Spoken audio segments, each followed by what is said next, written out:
Bienvenidos a su programa Hablemos de Libertad desde San José, Costa Rica, y para toda la sociedad latinoamericana. Compartimos el mensaje de la libertad y el liberalismo clásico.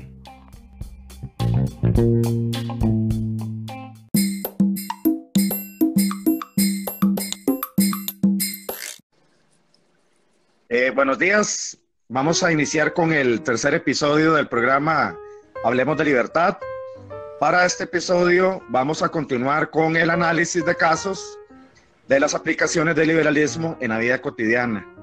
El objetivo del programa es básicamente utilizar los principios del liberalismo clásico en la toma de decisiones de las personas ante situaciones cotidianas. La metodología va a ser igual al episodio anterior.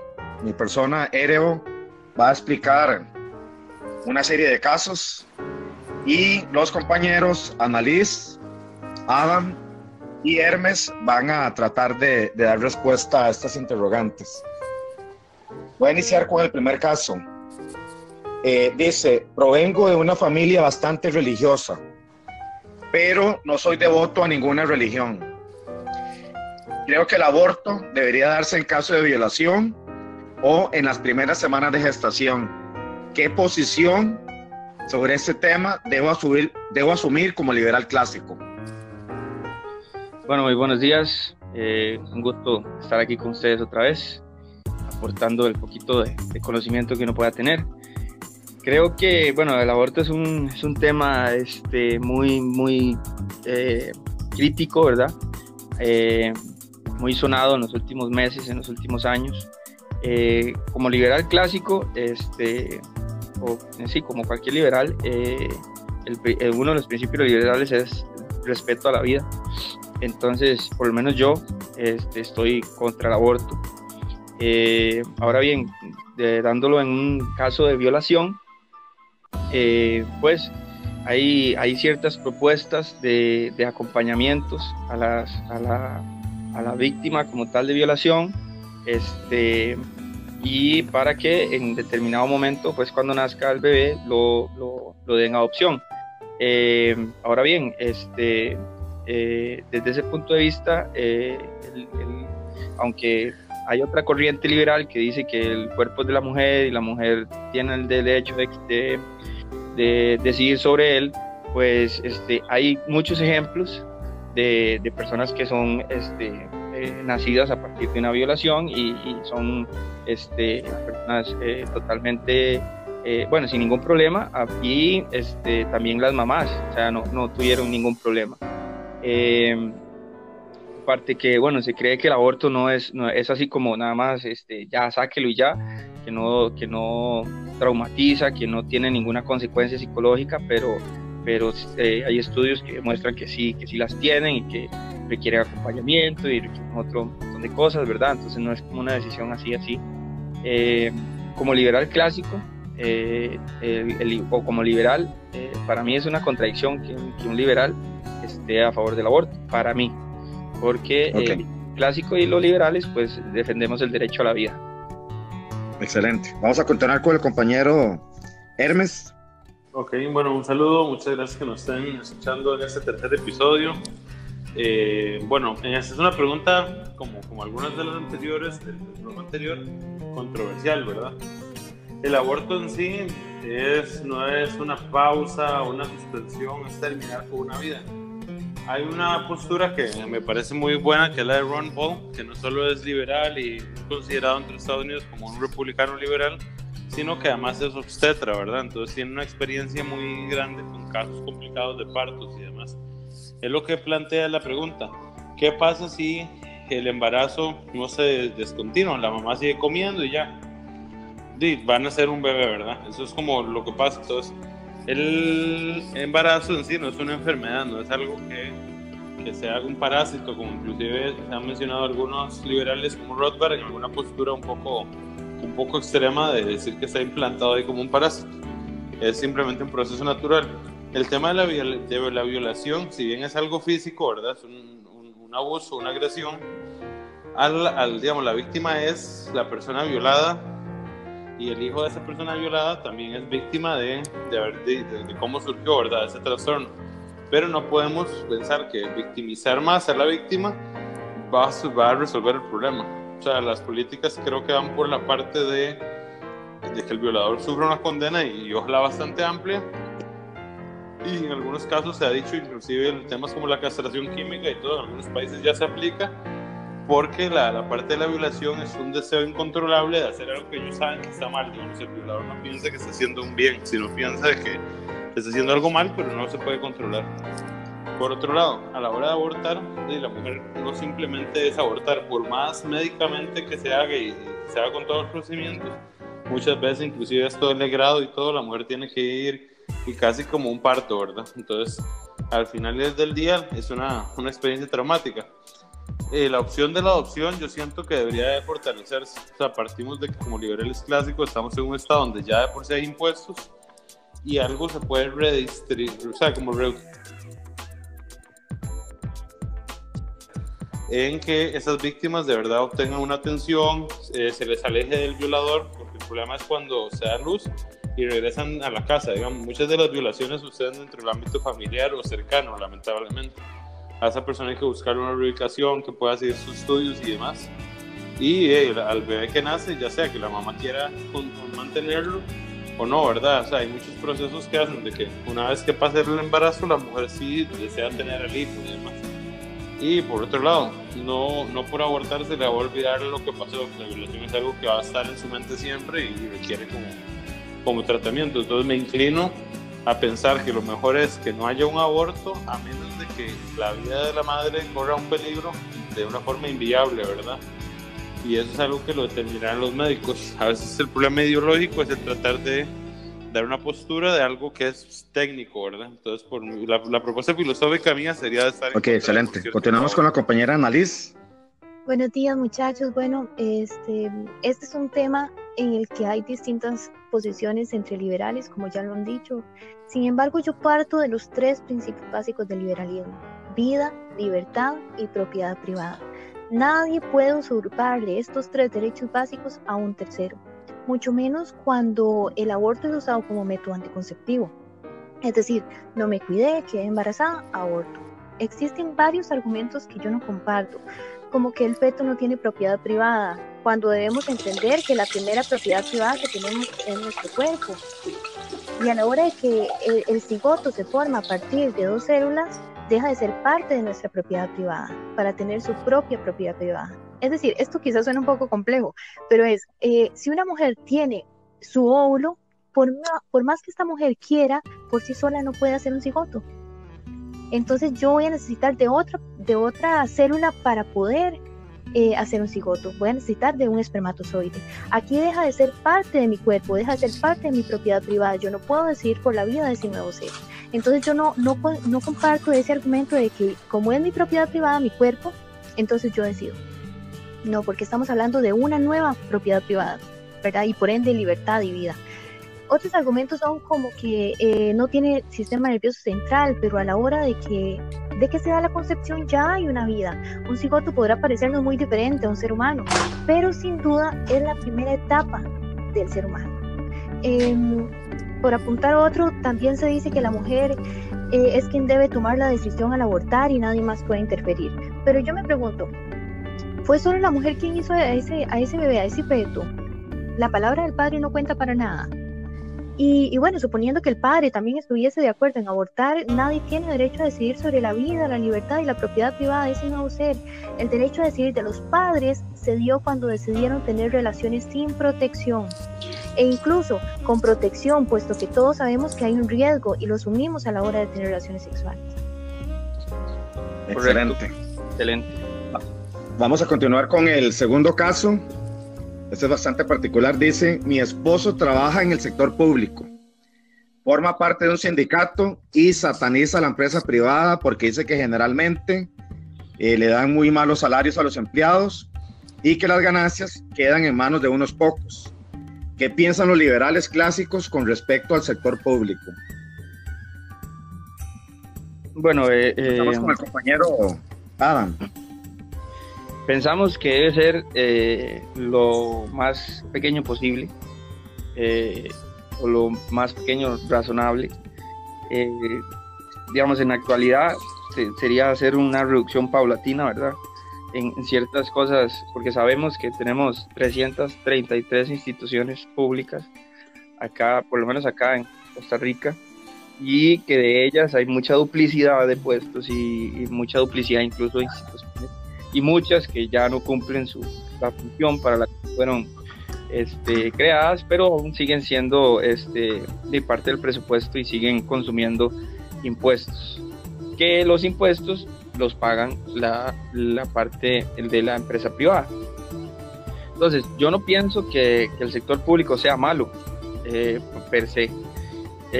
Los que son malos son los burócratas y los políticos que se sirven de toda la institucionalidad que existe para sus campañas, ¿verdad? Para dar puestos a cambio de contribuciones, para tomar decisiones sin ningún riesgo, digamos, porque bueno, yo me pongo a pensar, siempre me he puesto a pensar qué riesgo tiene un presidente ejecutivo o un gerente general de una empresa pública. O sea, ¿cuál es el pensamiento cada noche cuando se va a acostar? ¿Cuál es su preocupación cuando se va a acostar cada noche? Sí, seguramente que los hijos estén bien o que la familia esté bien, pero la empresa como tal no, porque la empresa como tal pública tiene una demanda y tiene un ingreso fijo. Entonces él no se preocupa porque el otro día, por cómo van los números y si están bien en la publicidad, o si están abarcando mercados, si no lo están abarcando. O sea, él no se preocupa por eso. Y al tomar decisiones de inversiones, entre comillas, no pone en riesgo su capital, pone en riesgo el capital de la gente que paga impuestos. Entonces es ahí donde nosotros, los liberales clásicos, o los liberales, abogamos por menos Estado. Y en ese abogar por menos Estado es abogar por menos impuestos o los más bajos posibles para dinamizar la economía, para que al empleador privado le quede más para ahorrar, para reinvertir y para desarrollarse. Y cuando ahorra, invierte y se desarrolla, produce más empleo, produce más bienes, produce más servicios, y entonces es cuando las economías de los países crecen. No crecen por la cantidad de gasto público que tengamos. Entre más gasto público tenemos, menos crecimiento y menos desarrollo. O sea, es inversamente proporcional. Ok, excelente. Muchísimas gracias. Vamos a continuar con el compañero Hermes. Claro, este es un tema muy interesante porque, digamos, partiendo de la pregunta de que una persona trabaja en el sector público y juzga los salarios de la empresa privada, bueno, hay que partir de un supuesto. Digamos, esta persona probablemente no sabe cómo se genera o de dónde se determina el salario de alguien del sector público, ¿verdad? En cambio, en el sector privado, el salario es un costo de producción más. Entonces, a la hora de determinar ese costo de producción, implica de que si estamos bien en temas de productividad o de que se está generando más de lo que se pensaba, tal vez cabe la posibilidad de darle a X o Y persona un mejor. Pero el salario del sector público simplemente en muchos casos fue determinado sin un conocimiento de cuál es el valor del mercado de ese puesto. Entonces hacen por lo general tablas de los colegios profesionales arregladas con las instituciones del gobierno, y se dice determinado licenciado en tal carrera tiene que ganar 700,000 colones de ingreso, y luego empiezan todo el tema de anualidades, todo el tema de pluses y demás, que no son una medida de mercado. Entonces sí es posible que en el sector privado se gane un poco menos dependiendo de lo que se haga, ¿verdad? Como es muy posible también de que muy pocos empleados públicos con poca preparación puedan obtener muchos buenos recursos, a diferencia del sector privado, donde quizá una persona sin tanta preparación pueda obtener mejores recursos simplemente por un tema de la capacidad de producir algo, la capacidad de vender algo. Y ahí viene un ejemplo muy interesante. Si usted es un mecánico en el sector público, tal vez es como el que se encarga del mantenimiento de unos cuantos carros, ¿verdad? Y tiene un salario no tan bueno. Pero si usted es un mecánico en el sector privado y se encarga de, no sé, darle un buen servicio a los clientes, siempre está a tiempo, no le hace trampa con los repuestos y demás, puede darse una buena vida inclusive debido a su forma de atender al cliente. Entonces ahí vienen esas diferencias, ¿verdad? El sector público y el privado son dos mundos y se paga diferente por una razón muy, muy obvia. Uno es determinado por leyes y el otro es determinado por otro tipo de leyes que son las leyes económicas, ¿verdad? Perdón, nada más para ampliarle a Hermes, por la competencia, por lo eficiente que seas en tu empresa, en tu negocio, así se paga el asunto. Correcto. Y algo que tal vez como para culminar que no había dicho es el tema de a quién le sirve una empresa. Una empresa muy grande le sirve a sus accionistas, una mediana grande a sus dueños y así, ¿verdad? En cambio el Estado, por así decirlo, nos sirve a todos, pero a la vez nos cobra. Es como que en la empresa privada le digan a los accionistas, este mes hay que poner $1 millón más porque se nos ocurrió pagarle el doble a los empleados, ¿verdad? Excelente. Eso nunca va a suceder. Continuamos con la compañera Annalise para cerrar este segundo caso. Bueno, en línea con lo que dicen los compañeros, yo creo que lo principal es entender cómo se calcula un salario, porque por ejemplo, a mí me puede parecer mucho más útil la labor de una enfermera que el trabajo de Cristiano Ronaldo, pero resulta que Cristiano Ronaldo gana no sé cuántas veces más que la enfermera. ¿Y por qué pasa esto? Bueno, Cristiano es muy productivo, cada vez que juega se llenan los estadios, se recoge muchísimo dinero en taquillas, su imagen es muy muy rentable, hace comerciales de segundos por una millonada. Entonces podemos decir que Cristiano gana mucho dinero como resultado de su productividad, puesto que genera mucho. Mientras que la enfermera nos puede parecer una labor más utilitaria, pero su salario va a estar mediado, por ejemplo, por la calidad del servicio, cuántos pacientes eligen ese hospital, bueno, en un hospital privado, desde luego. Es decir, va a tener ciertas condicionantes que hacen que su salario se incremente o disminuya. En el contexto del empleado público, el problema con el salario es que mucho por las leyes de oferta y demanda, ni por la calidad del servicio, ni la productividad, y se pagan sumas muy elevadas. Y en esto discrepo totalmente con lo que dice el caso, ¿verdad? Que el esposo de esta señora dice que le pagan mal. Esto no, y ni siquiera lo digo yo, esto lo dice el informe de la OCDE del año pasado, donde se evidenció cómo los empleados públicos ticos ganan muy por encima del resto de países de dicha organización. Entonces, como cualquier empresa donde no sean tomadas en cuenta las diferentes aristas del salario, está condenada a quebrar. Entonces, para que el sector público sea sostenible, debe regirse también bajo este paradigma de oferta, demanda, productividad, calidad, etc. Excelente. No, y para agregar algo rápidamente, lo que decía Annalise, también un tema de la demanda y la disposición de los bienes. Digamos, ¿cuántos Cristiano Ronaldos hay o jugadores tan buenos como él? Tal vez 2 o 3 mejores, no sé, como Messi o así, pero en cambio hay 2 millones de enfermeras alrededor del mundo, por dar un ejemplo, ¿verdad? Sí, okay. Sí, ahí solo para un toquecito más, ahí es que lo que pasa es que, digamos, con el ejemplo del fútbol, no hay ningún impedimento legal para que alguien más le haga competencia a ellos, para que alguien más llegue a ser tan productivo como ellos.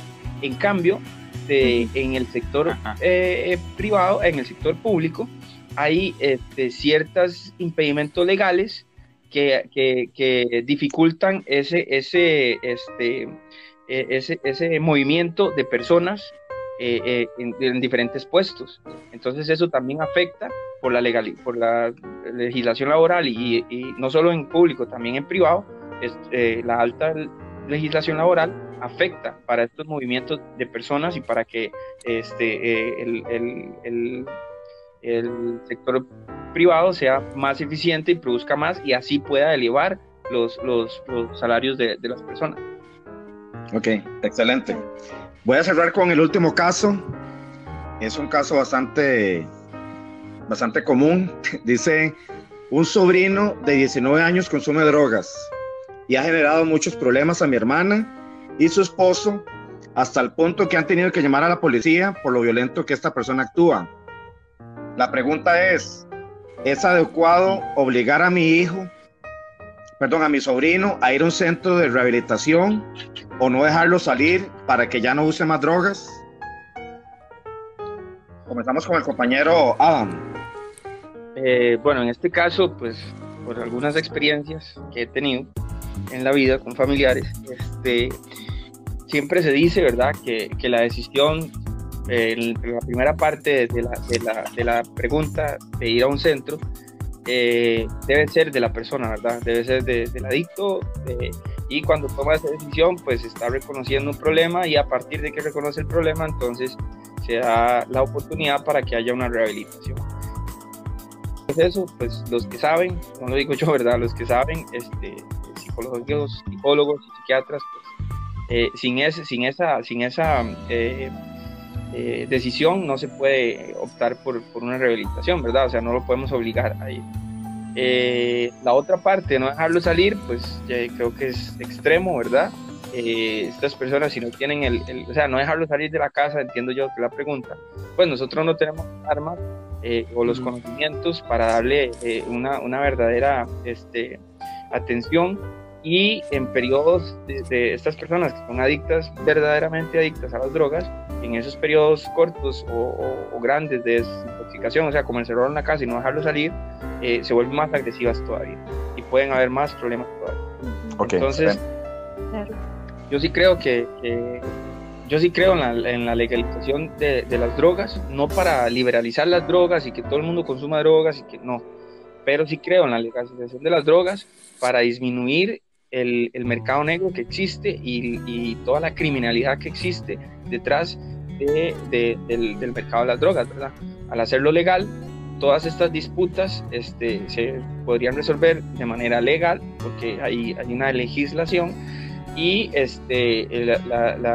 riesgo de consumirlas o el riesgo de obtenerlas es bajo porque es legal, entonces bajaría también su precio, y este precio que baja ya no se le da al traficante, que es de donde tiene la verdadera ganancia para su negocio, ¿verdad? Ok. Claro, y ahí como para complementar, también considero lo siguiente. Por ejemplo, la pregunta plantea muy claramente que es una persona de 19 años, ¿verdad? Y le causa problemas a sus papás, o por lo menos a la mamá y el padrastro, dependiendo de cómo esté planteado. Y bueno, que se le ha tenido que hasta llamar a la policía, ¿verdad? Entonces, el encerrarlo o el obligarlo a ir a un centro, pese que sí, ya ocupa la autorización de la persona y todo, no puede ser obligado. Hay casos en los que quizás sea la única solución, ¿verdad? Al final y al cabo, una persona mayor de edad ya es responsable ante la ley, y bueno, ahí creo que ya vendría un tema de, no tanto desde la perspectiva liberal, sino desde, si la persona quiere tomar estas decisiones, las puede hacer en su libertad, pero haciéndose responsable, como dijimos anteriormente, de todas las consecuencias, ¿verdad? Entonces, es un tema de planteárselo, por así decirlo. ¿Quieres quedarte aquí, pero tenés que dejar este tipo de vida, o quieres irte y hacer lo que quieras, verdad? Y todo va a depender. Igual, las personas en esos estados normalmente no toman buenas decisiones. Y ahí es donde a veces yo creo que vienen esas medidas extremas del tipo, bueno, luego me lo agradecerás, ¿verdad? Porque es muy complicado. Pero sí, sin duda alguna, hay como consecuencias no pensadas de que las drogas sean ilegales, y es un tema hasta inclusive de la calidad de las drogas y todo. Entonces hay muchas personas que se ven afectados por la droga, no porque sean, digamos, drogadictos así como habituales, sino porque consumieron una mala dosis de algo que tal vez venía mezclado por un tema de costos, y la persona se volvió, como dicen, loca, digamos, como alguna gente dice, se le tostó el cerebro, y ya de un día para otro ya no es la misma persona. Entonces ahí, para meter un poco el tema liberal, creo que cualquier persona adulta debería poder como consumir lo que desee, siempre y cuando eso no lleve a afectar la vida de otros. Y no me refiero a las consecuencias de manejar borracho o drogado o lo que sea, porque ya eso es una consecuencia de la que se harán cargo, sino de que no sean víctimas de que, no sé, estaban en un fuego cruzado entre dos bandos rivales o sí, ¿verdad? Entonces, y al fin y al cabo, los drogadictos, que lamentablemente no pueden mantener su vicio, terminan metiéndose en estos grupos porque les dan la droga de gratis. Ok, continuamos y cerramos con la compañera Annalise. Bueno, yo en esto voy a ser concreta y mi respuesta no va a ser muy extendida. Yo creo, pero hay que ser muy claros, eso sí, porque por ejemplos como este puede malinterpretarse lo que es el liberalismo. Yo creo que no, que la familia no debe obligarlo ni meterlo a un centro de rehabilitación ni encerrarlo para que en la casa con candados para que no salga. Yo creo que desde mi perspectiva los familiares pueden sugerirle, los liberales no, cuando se habla de libertad como hablábamos en el primer programa, es un término tan amplio que puede descontextualizarse tanto y perder el significado a tal modo que se cree y se confunde con libertinaje. Pero la libertad es que la persona pueda, como bien decía Hermes, pueda tomar decisiones, así sean buenas o malas. Puede que las decisiones que tome esa persona no nos parezca, máxime cuando es un ser querido, ¿verdad? Uno quiere que no se equivoque, quiere que viva su vida correctamente, pero si la persona se empeña en tomar una mala decisión, aunque a nosotros no nos parezca, no podemos impedirle que lo haga. La diferencia está en que debe hacerse responsable de sus actos, ¿verdad? Y que sus actos no agredan los 3 principios básicos de terceros, ¿verdad? Si este muchacho, por su adicción, pretende llegar a la casa y robarle el tele a la mamá para irlo a vender, para seguir consumiendo, ahí ya tenemos un problema grave, ¿verdad? Porque ya está transgrediendo los derechos o principios básicos de terceros. Entonces, yo creo que los familiares pueden sugerirle, invitarlo a iniciar un proceso de rehabilitación, pero si el individuo no quiere, no se debería forzar.